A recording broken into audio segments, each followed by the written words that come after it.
Hi, everyone. My name is Dr. Punita Tandon. I am a gastroenterologist and transplant liver specialist out of the University of Alberta. Thank you so much for joining me for this talk on practical science-based strategies to bring mind-body wellness into your life. And I will be focusing a lot on the Empower program, which is a CIHR-funded randomized control trial or research study running out of the University of Alberta currently, which will give you access to these practical mind-body wellness strategies. So what's wellness? What's well-being? And obviously this is complex. It takes into account many different elements or domains, including our psychological health, our physical health, our social health, our relationships, our finances, our occupation, or if we're not working, and other things that we're doing outside of the house. All of those things factor into well-being. And one of the major things for individuals living with chronic conditions, such as chronic digestive health conditions, is something called chronic disease distress. And so what does this mean? And first, let's go with the tip of the iceberg. So the tip of the iceberg is an actual psychiatric diagnosis of depression or anxiety. And we know that is about 2 to 3 times more common, at least, in individuals living with chronic conditions than in the general population. But again, that's just the tip of the iceberg. Many, many more people than that live with some distress around having a chronic condition. So whether that's distress around needing to change their routine, or whether it's affecting their work, or affecting relationships, or affecting the general feeling of their physical health or their emotional health, all of that contributes to chronic disease distress. And living with a chronic condition, here I've put quotes that we've gotten from patients around living with inflammatory bowel disease, but you can put other chronic digestive conditions up here as well. It severely impacts quality of life, and it causes stress. So here, for example, this patient, I feel like it takes up a large part of my life. I call it the social barrier disease. Difficult to interact even with close friends. Makes me uncomfortable, makes other people uncomfortable. This individual, I think it's having a chronic illness that's almost invisible. Sometimes that's difficult. It's the stress of having difficulties talking about it with people. And the fact that they have a lot of stress, this individual in their life, and they know that stress is definitely a factor that causes worse symptoms of their Crohn's disease. Now, why the heck do we even have stress? And there is a point to stress. There is a point to acute stress. And I'm going to show you a short snippet of a little video, which is me jumping out of a plane, doing a skydive. And during that moment, absolutely, it was necessary for me to have acute stress, very helpful for me to have acute stress. And at that time, the acute stress response was firing. It's called the fight or flight response. My sympathetic nervous system is on overdrive. My body and my brain are getting ready for action. I'm super attentive. My mouth is dry. I don't need saliva at that time. My muscles are tense. My heart's beating faster. My breathing is faster and more shallow. And I've got this release of chemicals. So I've got a release of cortisol or stress hormones, adrenaline, inflammatory cytokines. All of that is preparing me for action. Okay, that's acute stress. Necessary in certain situations. The challenge that we're dealing with now, though, in society, and especially with chronic conditions, is chronic mental stress. And chronic mental stress happens when we are skydiving multiple times a day. And so we're causing all of that release of hormones and chemicals to happen, and our heart rates, our physiological responses to happen because of stress around, for example, a medical appointment, or being stuck in traffic, or an argument. And so all of that causes that acute stress response to come up and up and up and up again and again during the day, leading to chronic stress. And that is absolutely detrimental to our health. What does it do? this is just a picture of the brain, so not anatomically meant to represent 100% accuracy here. But what it does is it really causes a firing up of what we call the survival brain, the areas of the brain that deal with survival mode. And it drains our battery. It drains our emotional battery. It drains our battery of ability to focus, to make higher decisions, to be self-aware, to emotionally regulate. So it drains all of those higher complex functions of the brain. Another way to look at chronic stress is it's where your emotional and physiologic reactions that occur in situations where demands exceed your ability to cope. And so having a chronic condition is certainly a huge demand.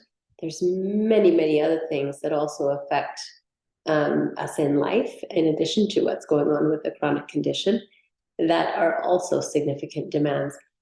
And I would say that demands are going to be there. There's definitely no situation, I think, where one has a life that is free of at least some demands. But can we increase our ability to cope, and obviously at the same time work on reducing and maintaining, managing what we can of our demands? But certainly, are there strategies, science-based strategies, where we can increase our ability to cope? And there are, and I'm going to get into them, but first I just want to cover one important topic, which is important to understand, which is the mind-body connection. Okay, and this is empowering because it allows us to know that through our body, we can help to control our emotions and our mind. And through our mind, we can also help to control our body. Now, this bi-directional relationship has certainly been shown in digestive diseases very strongly. So this is from 2013, a review article looking at brain and gut interactions in inflammatory bowel disease. So there is this complex, what we call bidirectional, so moving in both ways. The brain affects the gut and the gut affects the brain relationship in inflammatory bowel disease, as well as other digestive conditions. And so, for example, the brain, meaning stress, can impact the gut in terms of impacting how the gut moves, so the gut motility. It can impact the gut permeability, or it'll be more leaky with increased stress. And it can also alter the gut's immune response. And then on the other end, and we won't get too much into this today, but particularly we're learning about the microbiome or the microbiota, the bacteria in the intestine, that can have a significant impact on your mental state as well. So there is certainly a bi-directional relationship that happens. Mind impacting body, body impacting mind. Let's look at another couple of examples.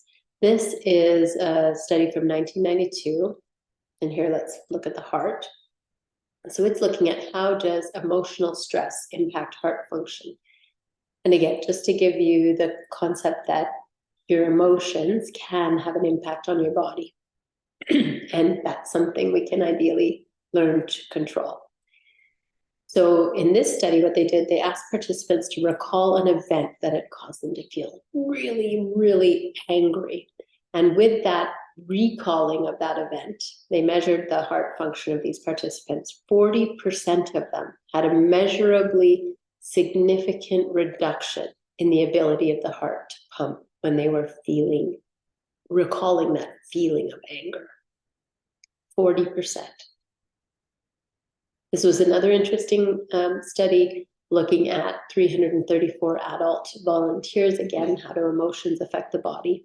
So what they did is they did questionnaires beforehand. They said, okay, are you more of a negative kind of thinker or a positive thinker?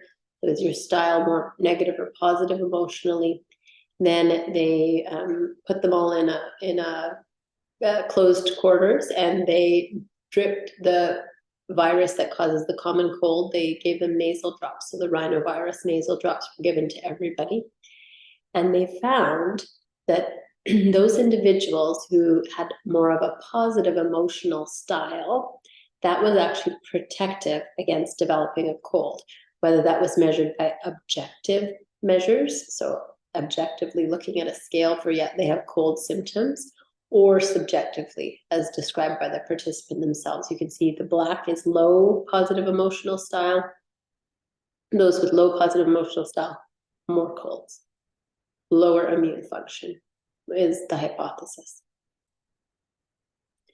So with all of that, and with our patients coming to us and saying they needed more of a whole person approach to their care, we started doing research in this area, and we published back in 2022 on the results of a 101 patient study. It was a randomized control trial looking at an online stress reduction intervention in individuals with inflammatory bowel disease.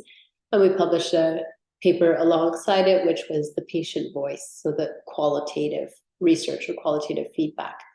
And since then, we've gone on to publish several more papers in other conditions, including primary biliary cholangitis, which is the liver disease.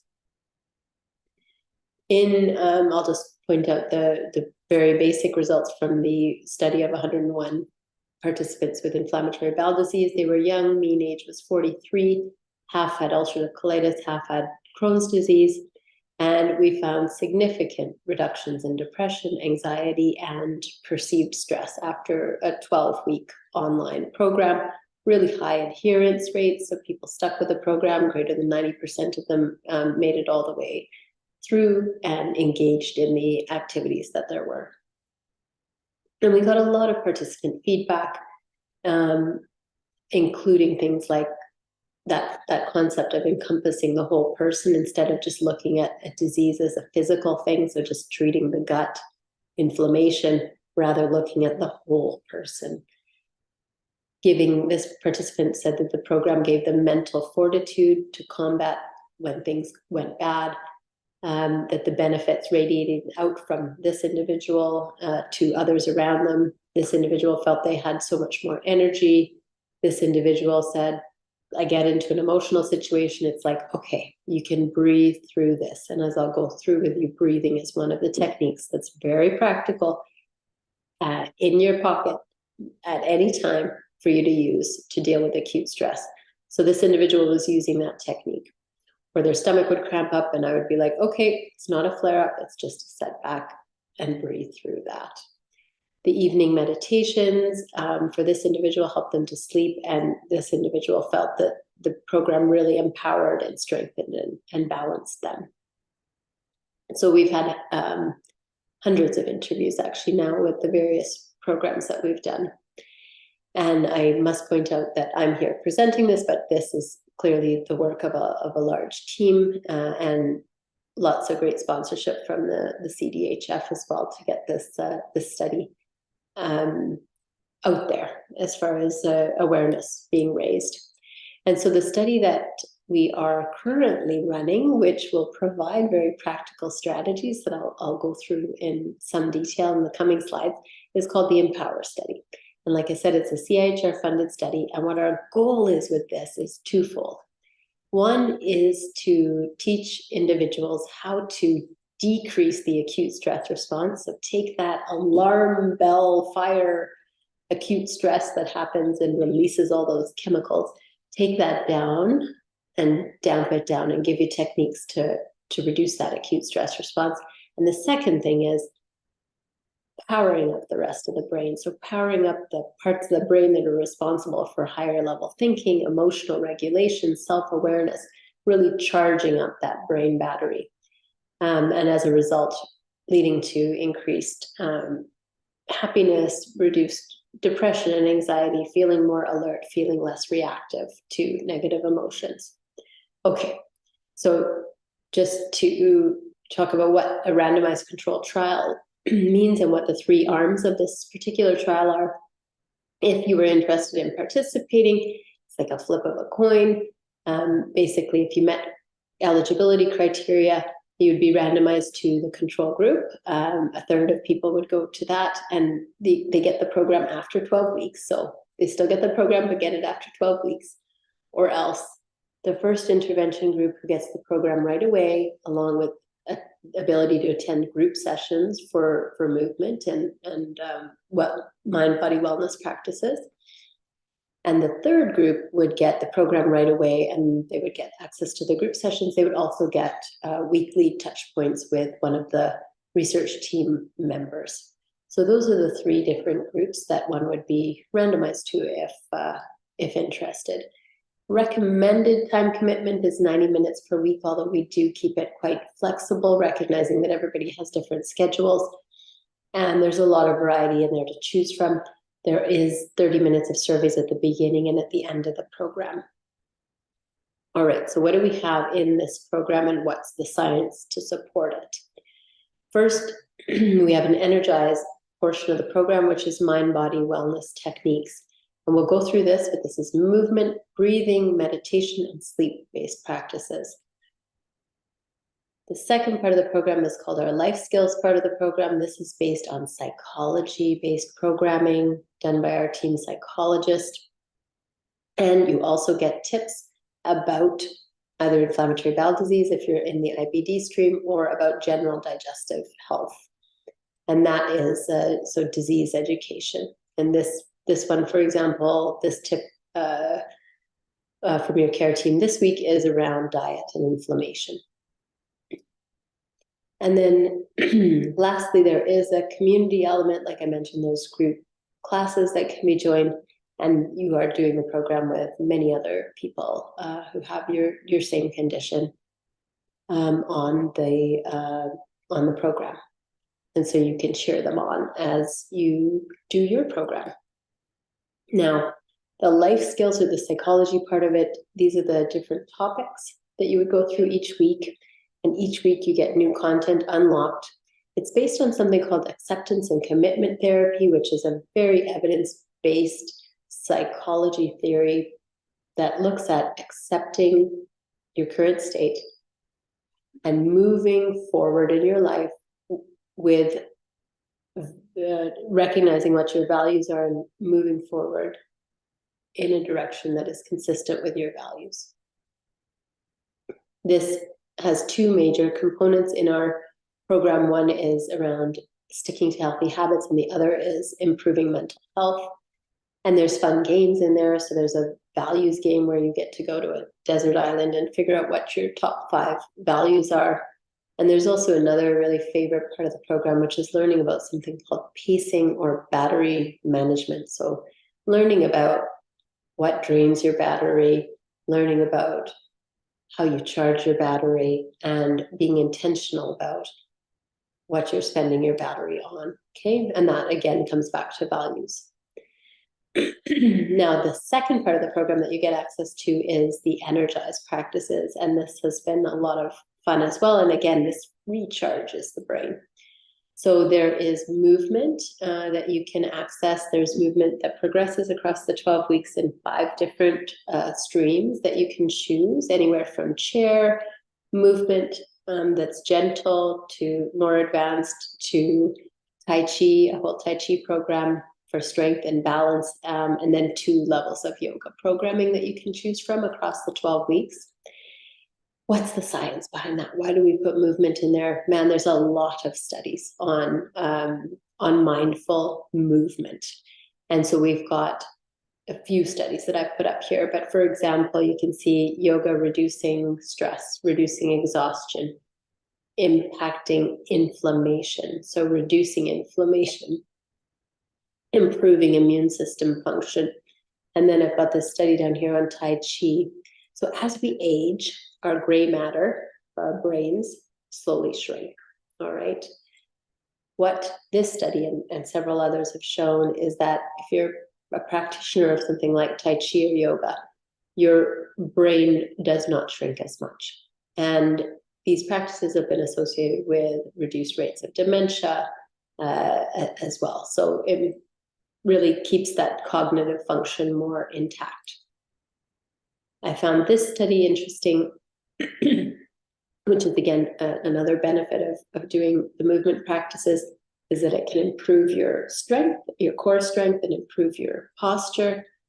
And things like posture, we take for granted sometimes, but just something so simple as how you're sitting in the moment can affect your mood. So this was an interesting study that looked at students.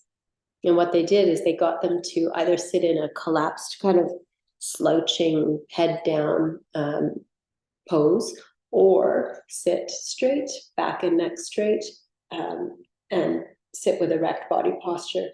And they got them to try and think of negative and positive memories in each of those postures. And it was very difficult for people who were sitting erect to actually have strong negative thoughts. Okay, so we can help again to control our minds by controlling our bodies, and vice versa. All right, also in the program, you learn about breath work. And this, I think, is just a hidden gem that we don't actually use as much as we can. So you will learn different breathwork techniques in the program. And what they focus on is activating the parasympathetic nervous system. So we talked about the sympathetic nervous system, that fight or flight. Parasympathetic is the opposite of that. It's the rest, relax, digest. And you're doing that by stimulating the vagus nerve. And the vagus nerve is a big nerve that runs through our body. And it goes right through the diaphragm. And the diaphragm is the big muscle that helps us to breathe. And why that's important is because you will use the diaphragm. If you do this program, you will learn techniques like belly breathing, which really help you to activate the diaphragm and therefore activate the vagus nerve, activate the parasympathetic system, and result in relaxation. You will also learn simple techniques like sighs. So where your exhalation is longer than your inhalation, you're breathing out longer than you're breathing in. That also activates the vagus nerve. These are techniques that can be used to really calm yourself down when you're feeling acutely stressed. And there is a lot of research to support the scientific benefits of breathwork. This is a study published in 2023. It's called a systematic review, which combines randomized controlled trial. And this looked at almost 800 patients. And they found significant improvements in stress, anxiety, and depression with these breathwork practices. This is a smaller study, but I just wanted to show you that it's not only just improving anxiety and depression, it also can have physiological changes. So this was looking at 15 participants who were either breathing more slowly, asked to breathe more quickly, and then they got them in a magnet to look at what their brain waves were doing. And the slower breathing pattern, even just after 5 minutes, resulted in an increased connectivity of the different brain areas. So connecting the neurons, the neural pathways across widespread brain areas. And that, again, with that slowing down of the breathing, calming the mind, calming the body. And then lastly, meditation. And many people feel that meditation may not be something that's accessible to them. And during this program, I will tell you, there are anywhere from 20-year-olds to 85-year-olds who are learning about meditation for the first time. And there are meditations in here that go anywhere from 3 minutes, I believe is the shortest one, all the way up to 20, 25 minutes for the longer sleep meditations that are in the program. What does meditation do physiologically? It actually can change brain structure. So after 8 weeks, there's studies that have been shown that in certain areas of the brain, you increase the volume of the brain. And so that's areas like the prefrontal cortex, which focuses on attention and working memory, or areas like the hippocampus, which is important in memory. In other areas, you decrease the volume of the brain with a meditation practice. And so that's, for example, like the amygdala, which is our fear center. So it gets activated when we're scared.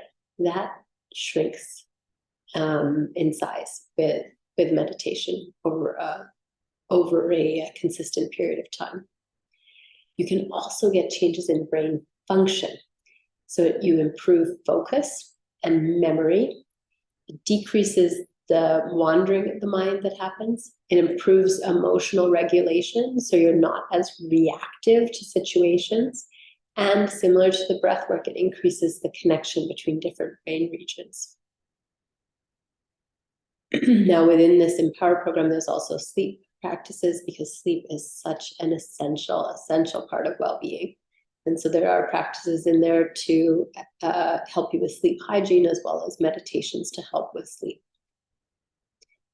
So there are strategies that you can use, practical science-based strategies that you can use that are mind-body wellness-based to reduce stress, to reduce anxiety, and to overall improve your health.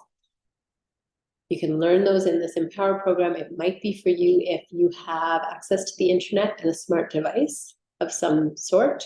If you are living with either inflammatory bowel disease, so there's a separate stream for that, or another chronic digestive health condition.